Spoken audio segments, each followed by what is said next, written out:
నమస్తే. Welcome to journalist Srinu. Pulivendula by election ముగిసింది. By election కోసం ఒక జెడ్పీటీసీ సెగ్మెంట్ కోసం వైసీపీ తల్లకిందులో తపస్సు చేసిందో, లేదంటే యుద్ధ వాతావరణమే సృష్టించిందో, రావణ కాండవే సృష్టించిందో, ఏం చేసిందో మొత్తం పులివెందుల ప్రాంత ప్రజలు చూశారు.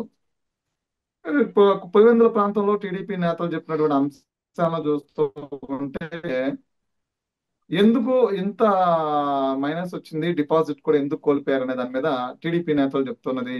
టీడీపీ నేతలు మీడియా సమావేశంలో చెప్తున్నది ఏంటంటే, వైసీపీలో ఆయన నమ్మి ఉన్నటువంటి క్యాడర్ అంతా కూడా గత 5 ఏళ్ళు చాలా తీవ్రమైనటువంటి ఇబ్బందులకు గురయ్యారనేది, ఆ రీజన్ తోనే ప్రధానంగా మొత్తం టీడీపీకి మద్దతు ఇచ్చారని కూడా తెలుస్తుంది. సో దీని మీద పుంకాను పుంకాను కదలల్లారు జగన్మోహన్ రెడ్డి.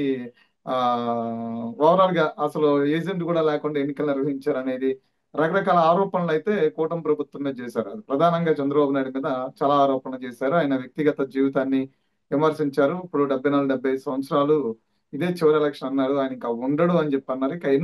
ఇక ఎన్నో ఆయన కృష్ణారామ అంటుండాలన్నాడు, మీ పాపం పోదు అని చెప్పడికి ఎన్నో అనాల్సినన్ని అనేశాడు. సో ప్రధానంగా ఇందులో ఒక అంశం చూస్తే, గతంలో వైసీపీ ఉన్నటువంటి అతిపెద్ద టార్గెట్ అది మిస్ అయింది. అదేంటి అంటే కుప్పం గెలవాలి అనేది. కుప్పం గెలవటం సాధ్యపడదురా బాబు అని రాష్ట్రం ఉన్నటువంటి మేధావులు, రాజకీయ విశ్లేషకులు, విమర్శకులు, రాజకీయాల్లో ఉన్నటువంటి సీనియర్ పొలిటీషియన్స్ అన్ని కూడా కుప్పం గెలవడం అనేది అంత ఈజీ కాదు అని చెప్పి వినలేదు. ఇప్పుడు పులివెందుల బై ఎలక్షన్ ని లోకేష్ చాలా బాగా వినియోగించుకున్నారనేది ప్రస్తుతం టాక్ ఆఫ్ ది పులివెందులుగా మారింది. అంటే కుప్పం గెలుస్తా అన్న జగన్మోహన్ రెడ్డి పులివెందులు ఒక ఎన్నిక వస్తే దాన్ని రియాక్షన్ ఎలా ఉండదో, కుప్పం గెలవాలని జగన్మోహన్ రెడ్డి లోకేష్ రియాక్ట్ అయితే ఎలా ఉంటది అనేది పులివెందుల రాజకీయంలో చూసినటువంటి అంశం. ఇదే అంశం మీద చర్చిద్దాము. ఇదే ఆ, మనతో పాటు పొలిటికల్ అనలిస్ట్ గౌతమ్ ఘాట, కుండబద్దల గౌతమ్ గారు ఉన్నారు. నమస్తే సార్. నమస్తే అండి శ్రీనివాస్ గారు. సార్ ఏం లేదు, కుప్పం కుప్పం కుప్పం అన్నారు. పెద్దిరెడ్డి రామచంద్రారెడ్డి, జగన్మోహన్ రెడ్డి, ఈ చాలా మంది సీనియర్ నేతలు అందరూ, ఈవెన్ బొత్స సత్యనారాయణ లాంటి వాళ్ళు కూడా, అంటే జగన్మోహన్ రెడ్డిని ఆ రోజు మెప్పించడానికి ఆయన తప్పని పరిస్థితుల్లో వాళ్ళు కూడా ఏదో అనాలి కాబట్టి కుప్పం కుప్పం కుప్పం అన్నారు. కానీ ఈ రోజు బై ఎలక్షన్ పులివెందుల ఒక జడ్పీటీసీ సెగ్మెంట్, చిన్న బై ఎలక్షన్. ఆ బై ఎలక్షన్ లో లోకేష్ సరిగ్గా, అంటే వీళ్ళు కుప్పం ఎప్పుడైతే టార్గెట్ చేశారో, లోకేష్ బై ఎలక్షన్ ని సరిగ్గా వినియోగించుకున్నాడు. ఆ కుప్పం అని అతి చేసిన దానికి పులివెందులో లోకేష్ రియాక్షన్ చూపించారు అనేది ఇప్పుడు టాక్ ఆఫ్ ది పులివెందులు కనిపిస్తుంది. ఏమంటారు? ఖచ్చితంగానండి. అలాగనే వినియోగించుకోవటం కూడా జరిగింది. ఎందుకంటే ఇప్పుడు మూలిగే నక్క మీద తాటికాయ పడ్డట్టు జగన్మోహన్ రెడ్డి గారి పరిస్థితి 11 సీట్లతోటి అసెంబ్లీలో అడుగు పెట్టలేని పరిస్థితిలోకి వెళ్ళిపోయాడు. అసెంబ్లీకి కూడా రానని కూర్చున్నాడు. ఎవరో తనకి ప్రతిపక్ష హోదాని తీసుకొచ్చి ఇవ్వాలని. ప్రతిపక్ష హోదా అంటే తెలిసిందే కదా. మినిస్టర్ అవును. ఇది ఉంటుంది వాళ్ళకి. అది కావాలని కోరుకుంటాడు.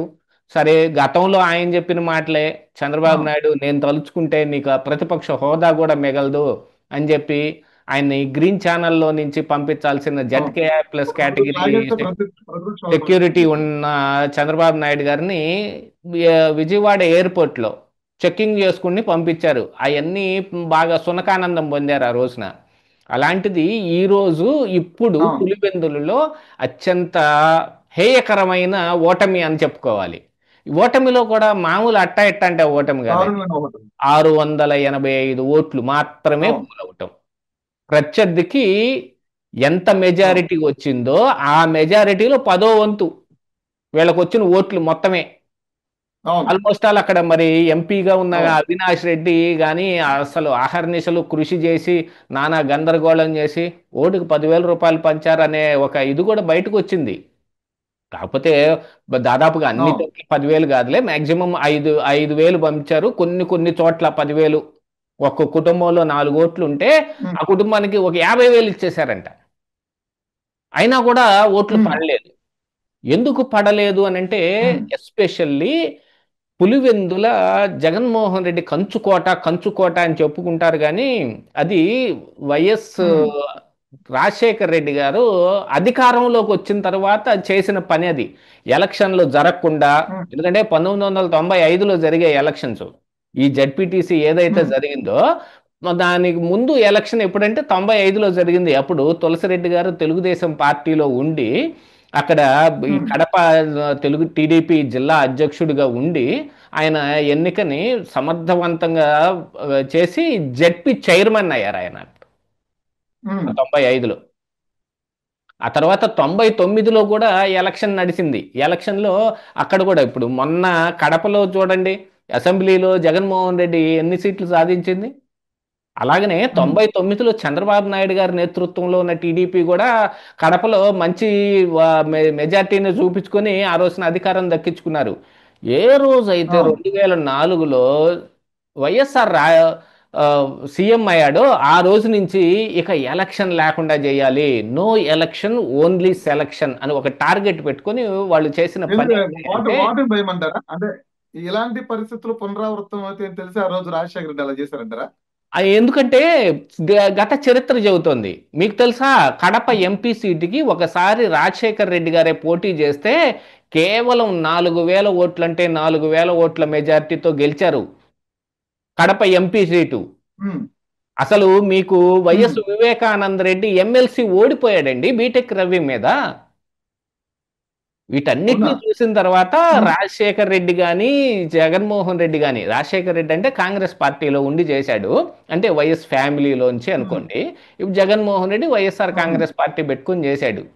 అదే ఇప్పుడు అవును. న్యాయబద్ధంగా ఎలక్షన్ జరిపిస్తే ఎలా ఉంటుంది, ఈ రోజున మీకు బ్యాలెట్ పేపర్లో నుంచి ఒక స్లిప్ బయటపడింది, 30 సంవత్సరాల ఉమ్. తర్వాత ఓటు వేశాను మీకు ధన్యవాదాలు అనే ఓ స్లిప్ ఎందుకు ఉమ్. వచ్చిందండి బ్యాలెట్ బాక్సులో నుంచి? అంతే అంతే కదా. అలాంటి పరిస్థితులన్నీ ప్రజలకు తీసుకొచ్చి అంతే. పెట్టారు కాబట్టి.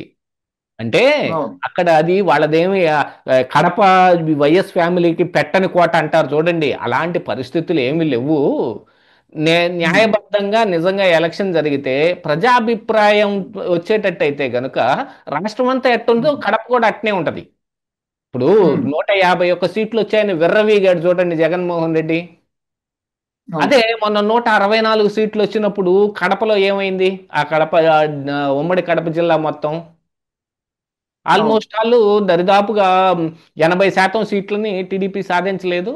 అదే పరిస్థితులు తెలిసింది. పులివెందుల్లో కూడా ఉన్నాయి. కాకపోతే అసెంబ్లీకి ఉమ్, వచ్చేటప్పటికి ఏమిటంటే జగన్మోహన్ రెడ్డి స్వయంగా నుంచుంటాడు.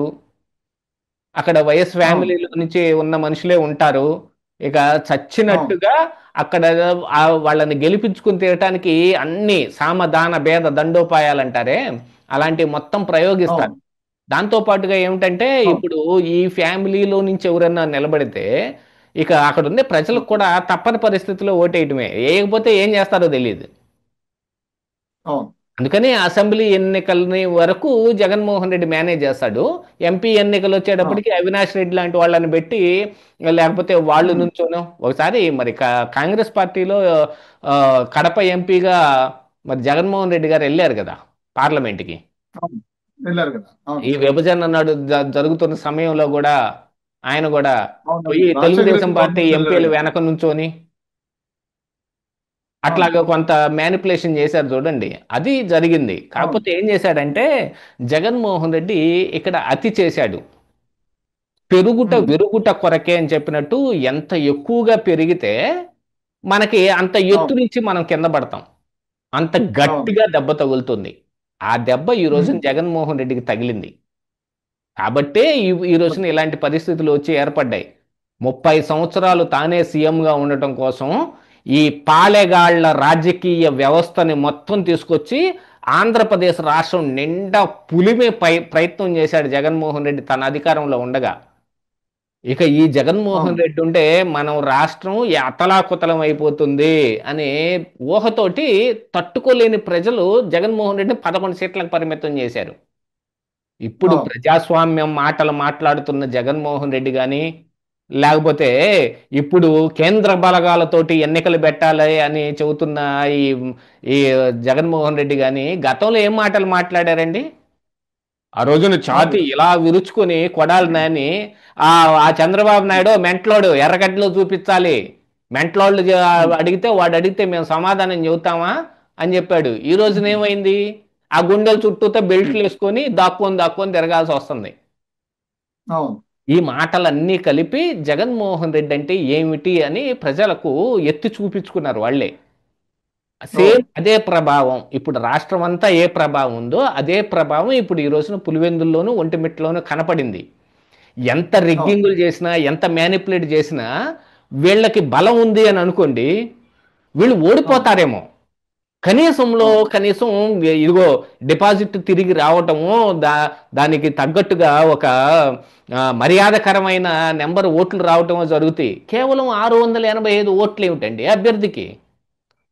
అవును. ఇంకా రైట్. అభ్యర్థి అంటే మీసాలు మెలేసి మరీ చెప్పాడు ఏమని? విక్రమార్కుడు డైలాగులన్నీ.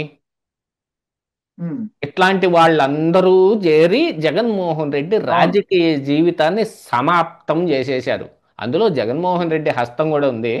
కాకపోతే ఈ ఎన్నికతో ఉమ్, బయటపడింది ఏందయ్యా అంటే కంచుకోట ఉమ్, రహస్యం బద్దలైపోయింది.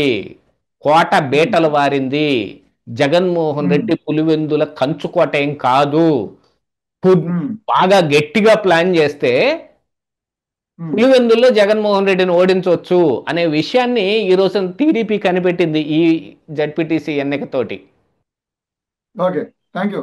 మొత్తం మీద గౌతమ్ గారు అయితే కుప్పం కుప్పం కుప్పం కుప్పం కుప్పం అని పగటగల్లకంటే అవకాశం వచ్చినప్పుడు లోకేష్ పులివెందుల మీద రియాక్షన్ చూపించారు. ఈరోజు ఆ పులివెందుల కాపాడుకోవడానికి మీరు చెప్పినట్టుగా ఆపసోపాలు పడ్డారు, అష్టకష్టాలు పడ్డారు, వేలకు వేలు డబ్బులు ఇచ్చారు, మందు ఇచ్చారు. అది ఇక ఇప్పుడు చెప్పారు కదా ఫైనల్ గా మీరు, అది కంచుకోట కాదు, అది అది ఇక కంచుకోట రహస్యం బద్దలైంది.